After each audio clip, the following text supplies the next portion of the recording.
Hej, jeg hedder Malou.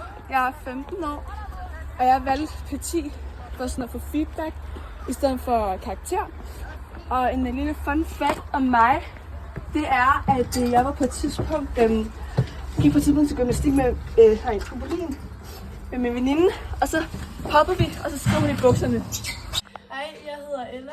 Jeg er 16 år, og et fun fact om mig, det er, at jeg på et tidspunkt, da jeg var 9 år, døde i 2 minutter, fordi at vi var på vej, mig og min familie, til sommerhus. Og så var der en fuld påkørende, der kørte ind, så vi ligesom crashede. Og jeg kan ikke huske så meget for det, udover selvfølgelig, at der ikke skete så meget andet, udover at min far brækkede armen. Og jeg har valgt projekt 10 for ligesom at prøve noget anderledes skole. Hej, jeg hedder Beate, og da jeg var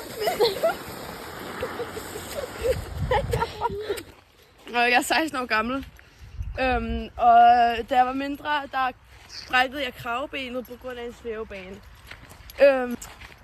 Historien er sådan, at mig og min søster var hjemme hos min moster.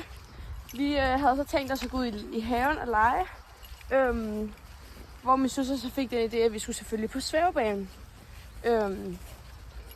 Min søster, hun sagde så, at jeg skulle gå op på svævebanen. Det gjorde jeg så, imens jeg holdt fat i en gren, som så knækkede, og det resulterede i, at jeg altså faldt 3 meter ned fra et træ ned på jorden og brækkede mit kravben, ja.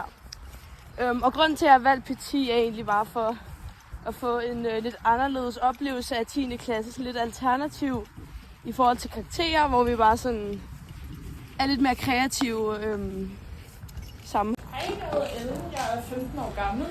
Jeg har valgt at gå i 10 for at prøve skole, en måde, man ikke er vant til. Og et fun fact af mig er, at jeg engang var med i God Aften Danmark, fordi jeg var med i en organisation, hvor vi skulle snakke om, at 10. klasser efterskoler ikke skulle afskaffes.